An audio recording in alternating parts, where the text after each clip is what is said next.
Hello दोस्तों, जय जिनेन्द्र। आज हम महासती अंजना की कथा सुनेंगे।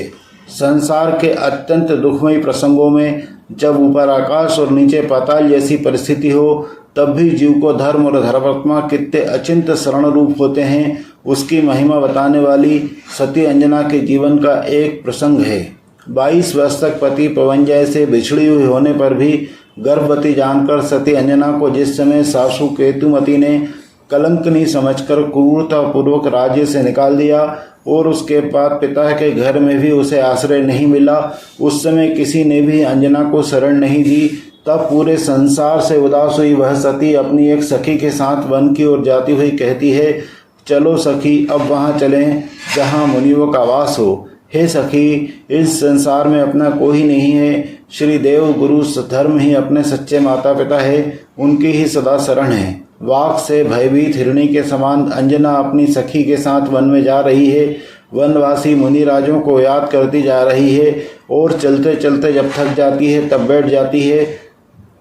उसका दुख देखकर सखी विचार करती है कि हाय, पूर्व के किस पाप के कारण यह राजपुत्री निर्दोष और गर्भवती होने पर भी महान कष्ट पा रही है। संसार में कौन रक्षा करे। अरे, पति के वियोग से भी अधिक दुख आज उसने पति के संयोग के कारण हो रहा है, क्योंकि अब उसके प्रबल पापोदय चल रहा है।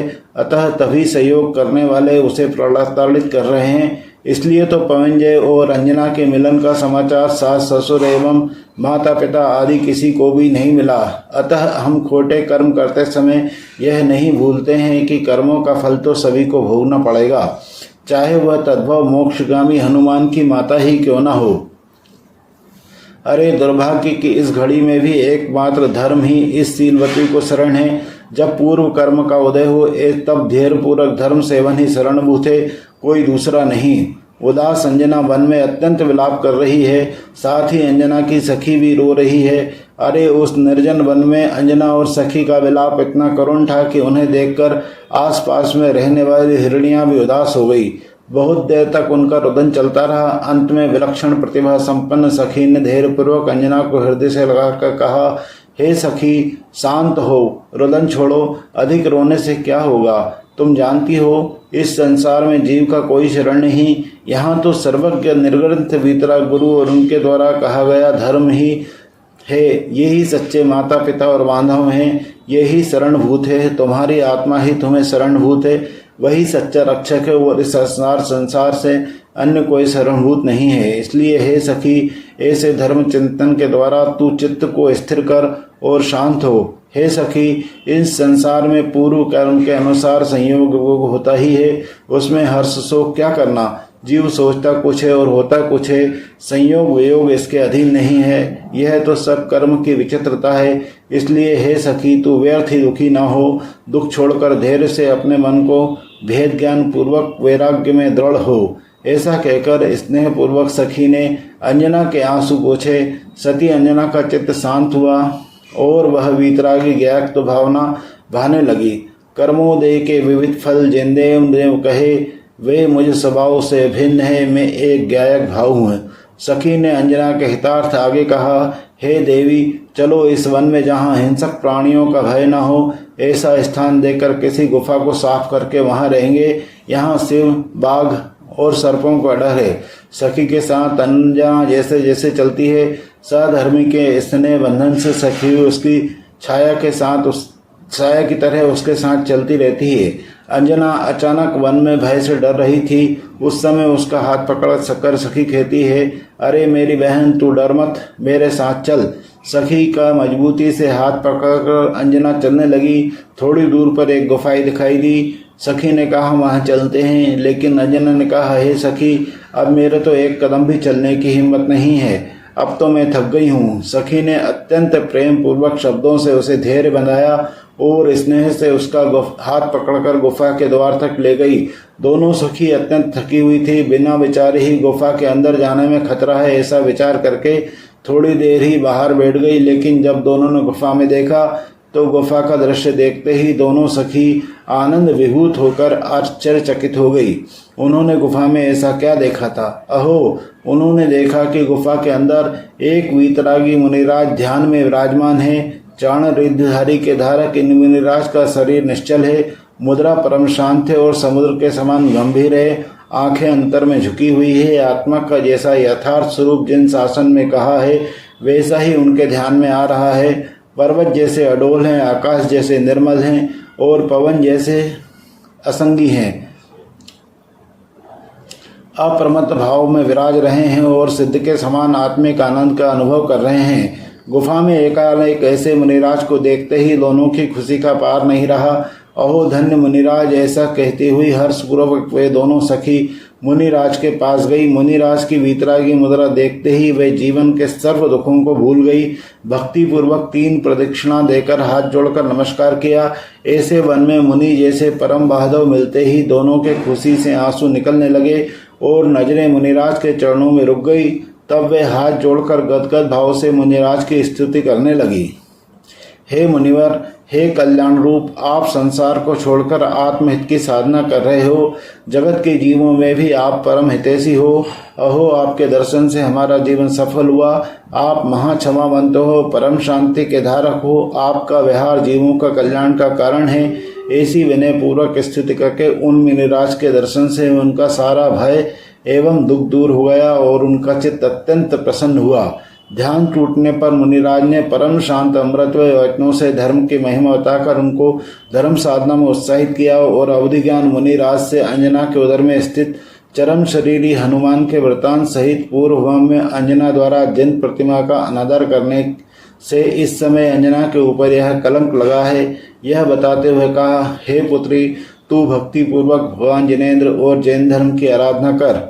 इस पृथ्वी पर जो सुख है वह उसके ही प्रताप से तुझे मिलेगा।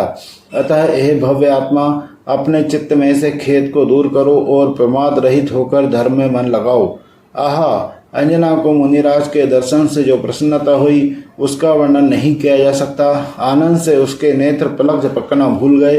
वे पुनः मुनिराज की स्तुति करती हुई कहने लगी, ओहो, इस घनघोर वन में हमें धर्म पिता मिले। आपके दर्शन से हमारा दुख दूर हो गया। आपके वचनों से हमें जो धर्मामृत मिला है वही हमें परम शरण रूप हो। ऐसा कहकर वे मुनिराज के चरणों में बारंबार नमस्कार करने लगी। निष्प्रही मुनिराज तो उन्हें धर्म का उपदेश देकर आकाश मार्ग से विहार कर गए। मुनिराज के ध्यान द्वारा पवित्र हुई इस गुफा को तीर्थ समान समझकर दोनों सखी धर्म में सावधान होकर वहां रहने लगी।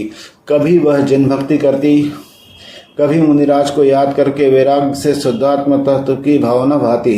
इस बार धर्म की साधना पूर्वक समय निकल गया और योग्य काल में चैत सुदी पूर्णिमा के दिन अंजना ने एक मोक्षगामी पुत्र को जन्म दिया, जो आगे चलकर वीर हनुमान के नाम से विख्यात हुआ। चरम शरीरी मोक्षगामी पुत्र के जन्म से वन के वृक्ष भी हर्ष से खिल उठे और हिरण, मोर आदि पशु पक्षी भी आनंद से नाच उठे। पाठकों, आपने भी आनंद मनाया होगा, क्योंकि जैसे हमारे महावीर भगवान है वैसे ही हनुमान भी हमारे भगवान हैं। पश्चात सती अंजना के मामा अचानक ही उस मन में आए और अंजना तथा हनुमान को अपनी नगरी में ले गए और वहीं सब आनंद से रहने लगे। देखो, महान पुण्यवान और आत्मज्ञानी ऐसा वह धर्मात्मा बालक हनुमान आनंद से बड़ा हो रहा है। अंजना माता अपने लाडले बालक को उत्तम संस्कार दे रही है और बालक की महान चेष्टाओं को देखकर आनंदित हो रही है।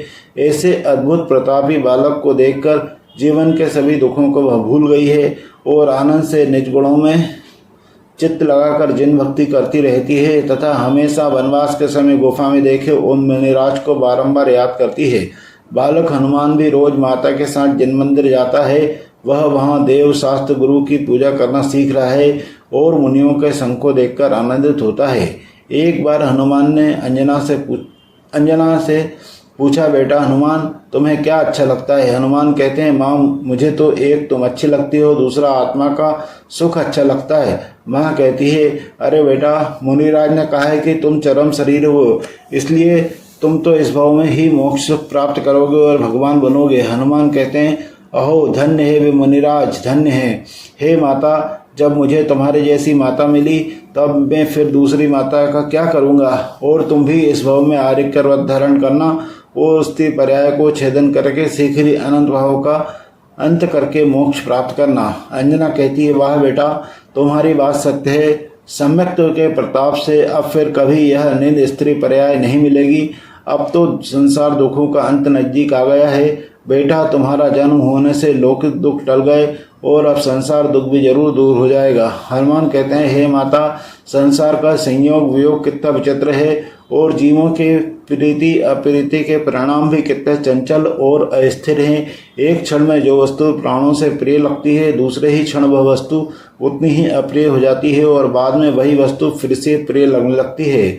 इस प्रकार दूसरों की प्रीति अप्रीति के क्षणभंगुर परिणामों के द्वारा जीव आकुल व्याकुल होते हैं। मात्र चेतन का सहज ज्ञान स्वभाव ही स्थिर और शांत है। वह प्रीति अप्रीति से रहित है, अतः ज्ञान स्वभाव की आराधना के अलावा अन्यत्र कहीं सुख नहीं है। अंजना कहती है, वाह बेटा,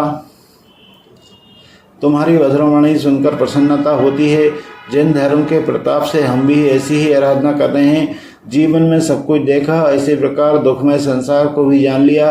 बेटा, अब तो बस आनंद से मोक्ष को ही साधना करना है। इस प्रकार माँ बेटा बहुत बार आनंद से चर्चा करते और एक दूसरे के धर्म संस्कारों को पुष्ट करते। इस प्रकार हनुरोह द्वीप में हनुमान विद्याधरों के राजा प्रतिशूर के साथ देव की तरह क्रीड़ा करते हैं और आनंदकारी चेष्टाओं के द्वारा सबको आनंदित करते हैं। धीरे धीरे हनुमान युवा हो गए। कामदेव होने से उनका रूप 16 कलाओं से खिल उठा।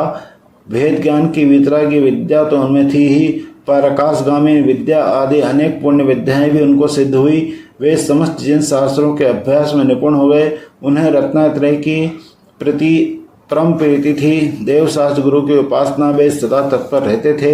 अंत में हनुमान ने संसार से उदास होकर जगम्बर दीक्षा धारण की और स्वरूप में मग्न होकर केवल ज्ञान प्राप्त कर मोक्ष लक्ष्मी का वरण कर अनंत सुखी हो गए। ऐसे वन गुफा में जन्मे तद्भव मोक्षगामी वीर हनुमान का जीवन चरित्र एवं सती अंजना के जीवन का संसार से वैराग कराने वाले प्रेरक प्रसंग को पढ़कर सुनकर हमें भी अपने आत्म कल्याण में संलग्न होना चाहिए। जय जिनेंद्र, नमस्कार।